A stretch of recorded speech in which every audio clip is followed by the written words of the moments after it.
कहीं गैर सरकारी मुस्लिम संस्थाएं अपने तौर पर मुस्लिम समाज की तरक्की के लिए लगातार काम कर रही है। उनमें से सबसे पहले नाम एसोसिएशन ऑफ मुस्लिम प्रोफेशनल यानी एएमपी का है। एएमपी की स्थापना 15 साल पहले आमिर इदरीसी ने की थी, जो इस वक्त एमपी के अध्यक्ष हैं। अपने क़याम से लेकर आज तक एएमपी ने मुस्लिम समाज की भलाई और तबके के लिए काफ़ी काम किया है। हज़ारों लोगों को रोज़गार मुहैया कराने के साथ साथ हज़ारों जेंट्स को भी हायर एजुकेशन के लिए फाइनेंशियल हेल्प भी की है। अपने काम और मिशन के दायरे को और बेहतरीन करने के लिए एएमपी ने देश भर में 5000 से ज़्यादा एनजीओ के साथ हाथ मिलाया है। आज एक प्रेस कॉन्फ्रेंस में एएमपी के राष्ट्रीय अध्यक्ष आमिर इदरीसी ने कहा कि फ़िलहाल हमारा फोकस देश के 2000 ऐसे ज़िलों पर है जहां मुसलमानों की बड़ी आबादी है। इन 200 ज़िलों में रहने वाले मुसलमान बेहद बिछड़े हुए हैं। उन्हें आगे बढ़ाने और उनके तबके के लिए हम लोग जोनल एनजीओ कॉन्फ्रेंस का आयोजन कर रहे हैं।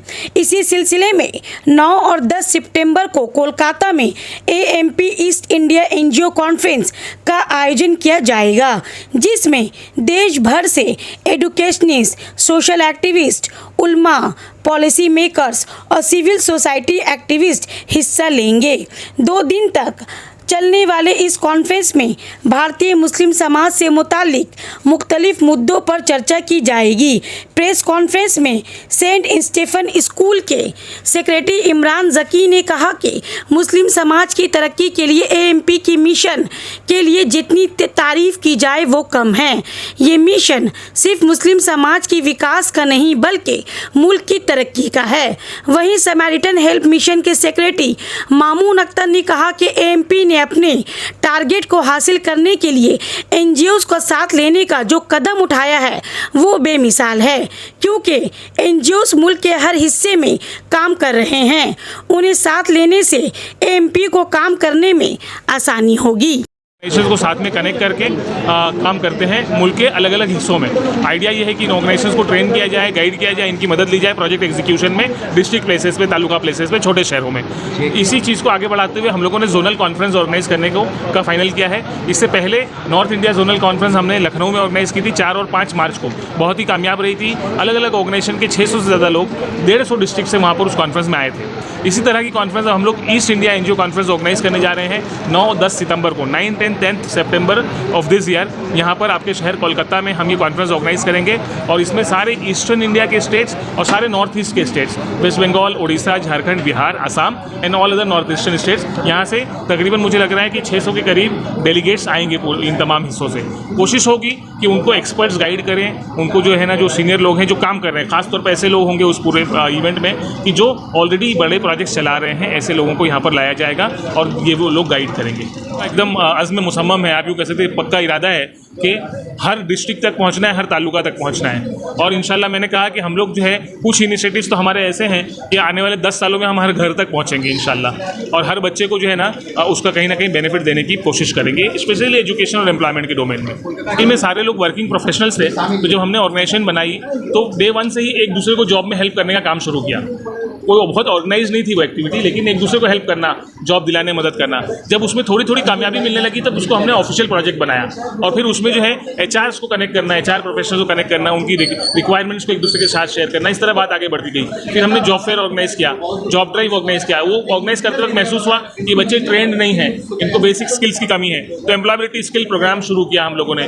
मजीद आगे बढ़े तो स्किल ट्रेनिंग की बहुत सारे गवर्नमेंट के इदारे हैं, कॉर्पोरेट के इदारे हैं, उनमें बच्चों को भेजना शुरू किया फ्री ट्रेनिंग्स के लिए। तो ये सिलसिला इस तरह से एक के बाद एक चलता गया, सीखते गए और आगे बढ़ाते गए। जॉब ड्राइव छोटे छोटे शहरों में हम लोग जॉब ड्राइव भी करते रहते हैं, वो बहुत बड़े पैमाने पे होता है माशाल्लाह। एक ही बार में, एक ही साल में तो तकरीबन 100 से ज़्यादा लोकेशंस पे वो अलग से होता है माशाल्लाह। हर आदमी कुछ ना कुछ पॉजिटिव करना चाहता है। उसके बाद जो दिक्कत के तौर पे कोई चीज़ है तो टाइम जो निकालना ज़रा लोगों के लिए मुश्किल होता है। तो हम हमेशा अपने लोगों को बोलते हैं, सभी को बोलते हैं कि हर इंसान ने कुछ ना कुछ टाइम अपना वॉलंटियर करना चाहिए, कुछ ना कुछ जो है ना टाइम का कंट्रीब्यूशन करना चाहिए। देखिए पैसा वैसा कोई इशू नहीं है, आप अच्छा काम करेंगे, आपको मदद करने के लिए लोग आगे आते हैं, लेकिन टाइम देने के लिए कम लोग आते हैं। तो मेरी सबसे रिक्वेस्ट है कि किसी भी ऑर्गेनाइजेशन के साथ जुड़ के कुछ वक्त जो है अपना रोज का, जिस तरह हम लोग हर कुछ वक्त डेडिकेट करते हैं हर काम के लिए, इसी तरह सोसाइटी के लिए भी हम लोगों को अपना वक्त डेडिकेट करना चाहिए। और आप अगर अच्छे इंटेंशन के साथ काम शुरू करते हैं तो लोग जुड़ते हैं साथ में।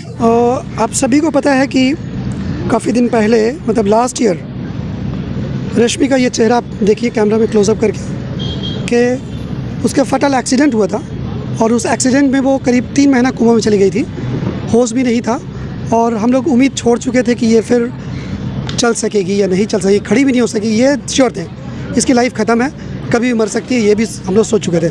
तो उस टाइम में AMP ने 1,25,000 दे के इसको एक नया ज़िंदगी दी और उस टाइम 25 रुपया भी इसके पेरेंट्स के लिए बहुत बड़ी रकम होती थी। तो 1,25,000 दिया था और आज रश्मि जो है अल्लाह की दया से वो ज़िंदा है, हमारे बगल में खड़ी है, आप देख सकते हैं। एक्सीडेंट शाम का टाइम था, ये लोग आ रहे थे अपने भाई के साथ में और उसके बाद में शायद वो बड़ा 4 चक्का या 6 चक्का ने ये लोग को बाइक से धक्का मार दिया था और उसके बाद ये पूरा इसके सर फर्श पूरा चूर हो गए थे, हेमरेज हो गई थी, पूरे जबड़ा टूट चुका था चारों तरफ से। अभी भी ये बोल नहीं पाती है पर शी इज़ अलाइव। हम लोग शुक्रिया अदा करना चाहते हैं कि भाई AMP ने जान देने वाला अल्लाह है, पर उस समय अल्लाह ने AMP को इस्तेमाल किया।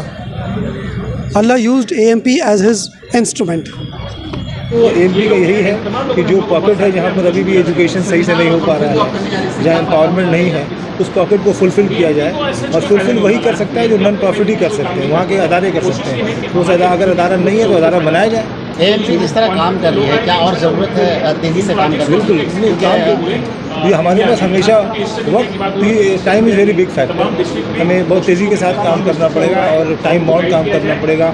ऐसे इलाकों को आइडेंटिफाई करना होगा जहाँ जिस पॉकेट पे अभी भी एम्पावरमेंट नहीं है, एजुकेशन नहीं पहुँची है, वहाँ पर AMP बहुत बड़ा काम कर सकती है। एक प्लेटफॉर्म बन चुका है, AMP has become a big platform, जहाँ पर NGO के, और वो सबसे अच्छा चीज़ है कि वो AMP हर जगह कुछ नहीं करना चाहती, वो उस नॉन प्रॉफिट को कनेक्ट करना चाहती है, जो लोग वहाँ कर रहे हैं उसको एम्पावर करना चाहती है, उसको सपोर्ट करना चाहती है, उसके पार्टनरशिप में काम करते हैं। इसे बड़ा इम्पैक्ट